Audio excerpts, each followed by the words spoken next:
There has been a critical error on this website. WordPress সাইটের জ্বর। মানব শরীরে জ্বর কিন্তু কোনো রোগ না। মানব শরীরে অন্য কোনো রোগ হইলে সেই রোগের বহিঃপ্রকাশ ঘটে বা সিনড্রোম দেখা যায় জ্বরের মাধ্যমে।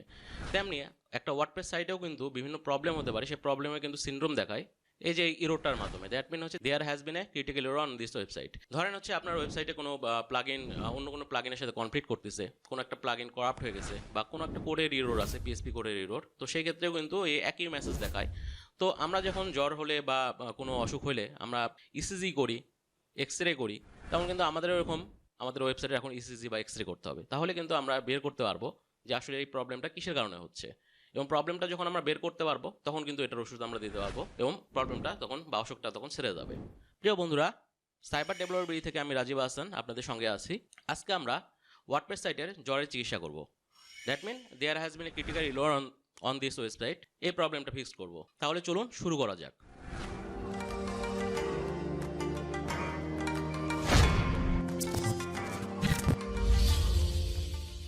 যে ওয়েবসাইটটার প্রবলেম ফিক্স করবো সেই ওয়েবসাইটের সিপ্যানে লগ ইন করছি। এটা আমার একটা কাস্টমারের ওয়েবসাইট।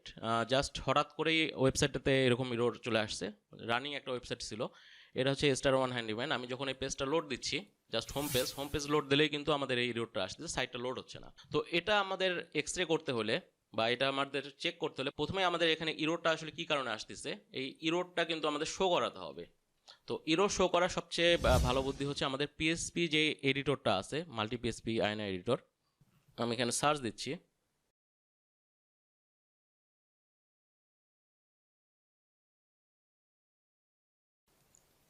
মাল্টি পিএসপি আয়না এডিটর। এখান থেকে আমরা ইরোর লকটা যদি অন করে দিই এই সাইটের, তাহলেও কিন্তু আমাদের ইরোরটা আছে, এটা কিন্তু ইরোরটা শো করে। এখানে ডিসপ্লে ইরোর আছে, এটা জাস্ট আমি এনাবল করে দিলাম।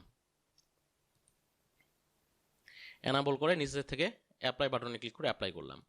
এখন দেখি আমাদের পেজটা রিলোড দিয়ে যে আমাদের এখানে কোনো ইরোর শো করে কিনা। এই যে এখানে কিন্তু আগে শুধু এইটা আসতেছিল, there has been a critical error on this website.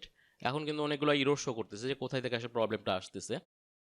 তো এখান থেকে কিন্তু সব সময় কিন্তু যে আমাদের সলিউশন হবে ব্যাপারটা কিন্তু তা না। আমাদের জাস্ট অনেক ক্ষেত্রে হয়তো কোনো প্লাগইন এখানে দেখায়, প্লাগইনের নাম শো করে, তো সেই ক্ষেত্রে কিন্তু আমরা প্লাগইনটা তখন হয়তো ডিলিট করে দিলে বা রিইনস্টল করলে প্রবলেমটা সলিউশন হয়ে যায়। আবার এই যে এখন কিন্তু কোনো প্লাগইন দেখাচ্ছে না, public HTML WP setting PSP, এখান থেকে কোনো প্রবলেম দেখাচ্ছে। দ্যাট মিন আমাদের কিন্তু এখান থেকে অ্যাকচুয়ালি কোনো প্লাগইনের সমস্যা কিনা এটা কিন্তু ফাইন্ড আউট করা সম্ভব হচ্ছে না এখান থেকে। তো এই ক্ষেত্রে আমরা কি করতে পারি, এই ক্ষেত্রে আমরা হচ্ছে এখন অন্যান্য টেস্টগুলো করব। আমি ডিসপ্লে ইরোর দিয়ে আসলে আমার প্রবলেম সলভ হয় নাই, তো আমি ডিসপ্লে ইরোরটা আউট করে দিই। আমাদের কিন্তু সিপ্যানেলের যেই ফাইল ম্যানেজার আছে, এখান থেকেও কিন্তু আমরা যে ইরোর লক চেক করতে পারি। এখানেও কিন্তু একটা ইরোর লক আমাদের তৈরি হয়। ফাইল ম্যানেজারে পাবলিক HTML গেলাম, এখানে একটা ইরোর লক ফাইল তৈরি হয়েছে। এখান থেকে দেখি যে কোনো ইরোর লক দেখে কোনো কিছু বোঝা যায় কিনা। জাস্ট নিচে চলে যাব, নিচ থেকে হচ্ছে আসলে লেটেস্ট ইরোরটা শো করে। এখানেও আসলে এখানে বলতেছে হচ্ছে WP ইনক্লুডস, এখান থেকে প্রবলেম। দ্যাট মিন WP ইনক্লুডসে কিন্তু যে প্রবলেমগুলো শো করে এগুলো কিন্তু প্লাগইন ইস্যুর কারণেই হয়। কারণ ওয়ার্ডপ্রেসের প্লাগইনগুলো কিন্তু কাজ করে হচ্ছে ওয়ার্ডপ্রেসের যে কোর ফাইলগুলো আছে সেগুলোর সাথে হচ্ছে কম্বাইন করে, মানে ওয়ার্ডপ্রেসের কোর ফাইল থাকবে ওটার সাথে ফাংশনিং করে কাজ করে। তো সেগুলো কিন্তু WP ইনক্লুডসের মধ্যে থাকে সবসময়। তো WP ইনক্লুডসের মধ্যে ইরোর দেখানো মানেও কিন্তু হচ্ছে আপনার প্রেসের যেই প্লাগইনগুলো আছে সেই প্লাগইনের ইরোর। তো এখানে আমি যেগুলো দেখতেছি এগুলো সবগুলো ফাটালের এরর আসছে। WP includes WP class theme Jason sigma. আচ্ছা, এটা সিগমা যেহেতু বলছে, এটা হচ্ছে আপনার এসইও রিলেটেড প্লাগইনের প্রবলেম হতে পারে। দেখি আমি এই ধরনের কোনো প্লাগইন আছে কিনা আমাদের সি প্যানেলে। এসইও র্যাঙ্ক ম্যাথ, এখানে একটা প্লাগইন আমি দেখতেছি। আচ্ছা, আর একটা জিনিস আমি চেক করি, আমাদের আসলে ড্যাশবোর্ডের যে লগ ইন পেজটা আছে এটা ওপেন হয় কিনা, নাকি শুধু হোম পেজই প্রবলেম করতেছে। দ্যাট মিন আমাদের ড্যাশবোর্ডেরও কোনো খোঁজ খবর নাই, সব জায়গাতেই একই ঘটনা, আমাদের ড্যাশবোর্ড ওপেন হচ্ছে না। আচ্ছা, আমি এখানে যে প্লাগইনটা আছে এই প্লাগইনটা একটু ব্যাকআপ নেব। প্রথমে আমি সর্বপ্রথম যে কাজটা করবো সেটা হচ্ছে সবগুলো প্লাগইনের ব্যাকআপ নেব। এগুলো জিপ করে নিই।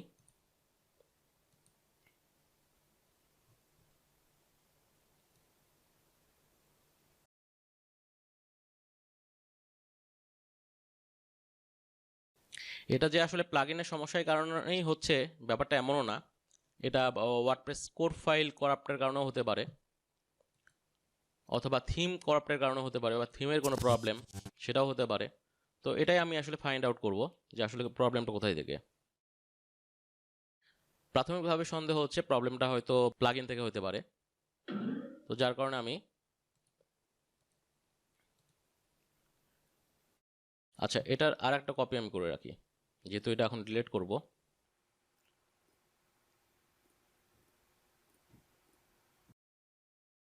আচ্ছা সাইটটা রিলোড দিয়ে দেখি কি অবস্থা। ওই একই ঘটনা।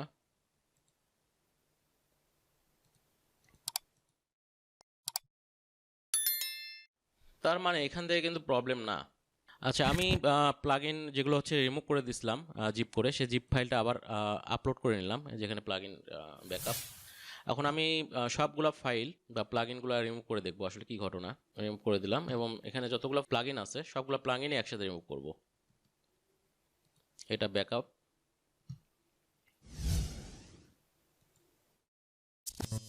এখন দেখি ওয়ার্ডপ্রেস সাইটটা আসে কিনা। Critical error, critical error.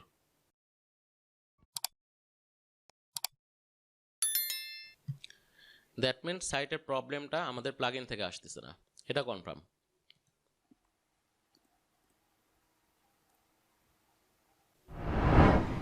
এখানে আমি আর একটা কাজ করতে পারি, প্লাগইন এবং থিম এই দুটাই রিনেম করে দিতে পারি। Plugin too, rename theme too. Home page আসবে না, আমি জাস্ট লগ ইন যে পেজটা আছে সেই পেজটা চেক করব।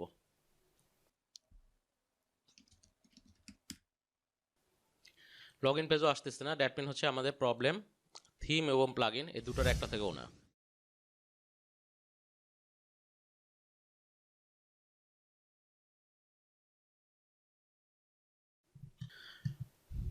তার মানে আমাদের কোনো একটা কোর ফাইল এখানে করাপ্ট হয়ে গেছে। তো কোর ফাইল করাপ্টটা ঠিক করার জন্য আমাদের কিন্তু যে ওয়ার্ডপ্রেসের যে মেইন ফাইলটা আছে wordpress.org থেকে, এখান থেকে মেইন ফাইলটা আমি ডাউনলোড করে নেব।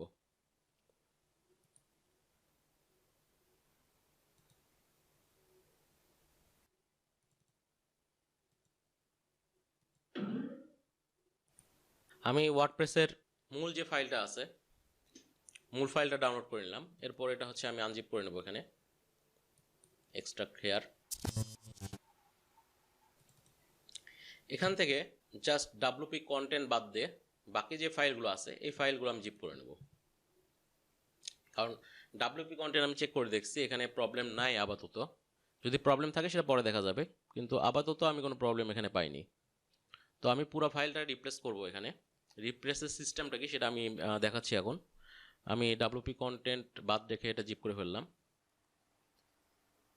তো এই কাজটা করার পূর্বে প্রথমে আপনি এই পুরো সাইটের ব্যাকআপ নিয়ে নেবেন। ব্যাকআপ নেওয়ার পরে তারপরে এই কাজটা করবেন। তো আমি এখানে পাবলিক HTML এ যাচ্ছি। আপনার কিন্তু এই সাইটে যে ডাটাবেস ইউজার নেম এবং পাসওয়ার্ড এটা লাগবে। তো আমি এখানে ডাব্লুপি কনফিগ যেটা আছে এখান থেকে আমি এটা ডাটাবেস ইউজার নেম এবং পাসওয়ার্ডটা নিয়ে নেব। আমি এটা এডিট করে ডাটাবেস ইউজার নেম পাসওয়ার্ডটা নিয়ে নেব।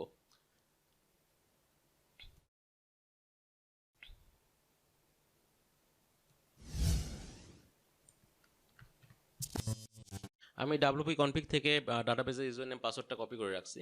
এখন এখানে ডাব্লুপি কন্টেন্ট যেটা আছে সিলেক্ট অল করলাম। ডাব্লুপি কন্টেন্ট রেখে আমি কিন্তু বাকি সব যত ফোল্ডার আছে সবগুলো কিন্তু এখন রিমুভ করে দেবো। এই যে আমি এখান থেকে রিমুভ করে দিলাম, ডাব্লুপি কন্টেন্ট থেকে গেল। এখন নেক্সট যেটা আমাদের কাজ হবে সেটা হচ্ছে আমাদের ফাইলটা আপলোড করতে হবে। তো আমি ফাইল আপলোডের জন্য ফাইল জিলা ওপেন করলাম। ফাইল জিলা দিয়ে ফাইল আপলোড করতে আসলে একটু সুবিধা হয়। আচ্ছা আমি এখানে ফাইল জিলাতে আমার ইনফরমেশন করে দিয়ে দিছি, কানেক্ট করবো আমি।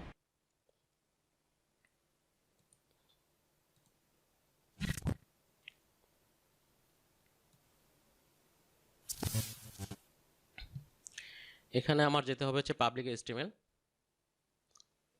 পাবলিক HTML থেকে হচ্ছে ডাব্লুপি কন্টেন্ট, না সরি পাবলিক HTML এর মধ্যেই তো আপলোড হবে। পাবলিক HTML এর মধ্যে আমি পুরো ফাইলটা আপলোড করে দিচ্ছি।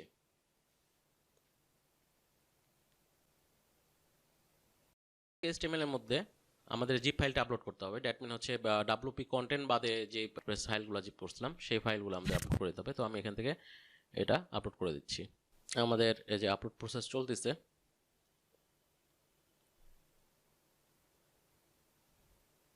এবং কমপ্লিট। এখন আমি সি প্যানেলে চলে আসলাম। সি প্যানেলে আসার পর এখানে যদি আমি রিলোড দিই, এখানে আমাদের জিপ ফাইলটা দেখাচ্ছে। এই জিপটা আমার আনজিপ করে নিতে হবে।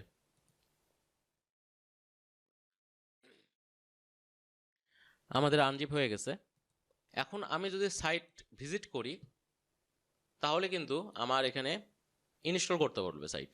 এই যেখানে ইনস্টল অপশন চলে আসছে, আমি এখানে কন্টিনিউ করব। কন্টিনিউ করার পর এখানে লেটস গোতে ক্লিক করলাম।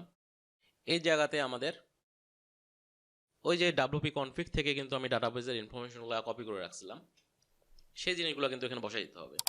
আরেকটা জিনিস এখানে হচ্ছে টেবিল প্রিফিক্স। এটা কিন্তু আমাদের ডিফল্টভাবে WP থাকে। আমি কিন্তু WP ইউজ করি না, আমি হচ্ছে ইউনিক একটা ইউজ করি। এটাও আপনারা চাইলে এই যে PHP MyAdmin গিয়ে এখান থেকে দেখে নিতে পারেন। আচ্ছা, আমি এখানে তাহলে হচ্ছে ইনফরমেশনগুলো দিয়ে দিচ্ছি যেগুলো আমি কপি করে রাখছিলাম। এখানে আমি টেবিল প্রিফিক্স দিলাম। উপরে এখানে ডাটাবেস নেম দিতে হবে, এখানে ডাটাবেস ইউজার নেম দিতে হবে, এখানে আমাদের ডাটাবেস পাসওয়ার্ড দিতে হবে। তো দিলাম এবং এখানে আমাদের সাবমিট যে বাটনটা আছে, সাবমিট বাটনে ক্লিক করলে পরবর্তী স্টেপে দেখাচ্ছে যে রান দ্য ইনস্টলেশন। এখানে ইনস্টল বাটনে আমি ক্লিক করলাম। এখানে কিন্তু একটা এরর দেখাচ্ছে অলরেডি ইনস্টল করা আছে আমার ওয়ার্ডপ্রেস। হ্যাঁ, তাই তো, আমাদের অলরেডি কিন্তু ওয়ার্ডপ্রেস ইনস্টল করা আছে। এখন লগ ইন বাটনে ক্লিক করলে আমাদের কিন্তু লগ ইন পেজটা চলে আসবে। যে আমাদের কিন্তু লগ ইন পেজটা চলে আসছে। এখন আমি সাইটের যে হোম পেজটা আছে, হোম পেজটা একটু চেক করি। আমাদের কিন্তু হোম পেজও পারফেক্টলি চলে আসছে। একবারে আগে যেরকম সাইটটা ছিল সেই সাইট কিন্তু একবারে হুবহু যে ওই রকমই চলে আসছে আমাদের পুরো সাইট। আমি একবার চেক করে নিই আমাদের প্লাগইন বা সবকিছু ঠিকঠাক মতো আছে কিনা। প্লাগইন তখন যেটা দিছিলাম সেটা কিন্তু আবার পরে আপলোড করে দিছি। এটা আমি ডিলিট করে দিই। এই ছিল অবস্থা। এখন কিন্তু সব কিন্তু আগের মতোই। এখানে আমি ওয়ার্ডপ্রেসে যে জিপ ফাইলটা আপলোড করছি এটাও আর দরকার নাই, এটাও কিন্তু আমি ডিলিট করে দিচ্ছি। তো বন্ধুরা, এইভাবে কিন্তু আমরা একটা করাপ্ট সাইট, যদি আমাদের হচ্ছে এই ধরনের প্রবলেম আসে, যে ক্রিটিক্যাল ইরোর মেসেজটা দেখাচ্ছিল ওয়ার্ডপ্রেস সাইটের জ্বর, আমরা প্রথমে হচ্ছে এটা ইরোর লকটা ডিসপ্লে করে আমরা হচ্ছে প্লাগইন ফাইন্ড করতে পারি। যদি ওখান থেকে না পাই তাহলে আমরা এই যে প্লাগইনগুলো সবগুলো রিমুভ করে দিয়ে ওখান থেকেও কিন্তু আমরা হচ্ছে চেক করে দেখতে পারি আসলে প্লাগইনের সমস্যা কিনা। তো আমরা কিন্তু দেখছি যে এটা প্লাগইনের সমস্যা না। থিমের যে ফোল্ডারটা আছে সেটা রিনেম করে দিয়েছিলাম, তখন তো তাহলে থিম পাবে না। সো থিমটাও যখন পায় নাই তখনও কিন্তু এটা সলভ হয়নি। দ্যাট মিন এটা থিমেরও প্রবলেম না। তো পরে আমরা কিন্তু খুঁজে পেলাম এটা কিসের প্রবলেম। এটা কিন্তু ওয়ার্ডপ্রেসের যে কোর ফাইল আছে, ওয়ার্ডপ্রেস হয়তো অটো আপডেট যখন হইতে নিয়েছিল কোনো কারণে হয়তো আপডেটটা সম্পূর্ণ হয় নাই। তো এই কোর ফাইল থেকে কিন্তু প্রবলেমটা আমাদের শুরু হয়েছে, এবং কোর ফাইলটা অটো আপডেট কমপ্লিট না হওয়ার কারণে আমাদের কিন্তু প্রবলেম দেখাইছে। তো এখানে মেনটেন্স যে ডট ফাইলটা আছে এটা আমরা রিমুভ করে দিচ্ছি, আমাদের কিন্তু এটার দরকার পড়তেছে না। তো এই ছিল আমাদের আসলে সলিউশন। আমরা কিন্তু একটা সাইট কিন্তু ফিক্সড করে ফেললাম। তো আপনাদেরও যখন এরকম প্রবলেম আসবে আপনারা কিন্তু এই প্রসেসগুলো, আমি যে প্রসেসগুলো দেখালাম এই প্রসেসগুলো ফলো করেই কিন্তু আপনাদের এই ওয়ার্ডপ্রেসে ইররগুলো ফিক্স করতে পারেন। তো বন্ধুরা, আজকে এই পর্যন্তই। আগামীতে দেখা হবে নতুন কোনো ভিডিও নিয়ে। সেই পর্যন্ত সকলে ভালো থাকবেন। আল্লাহ হাফেজ।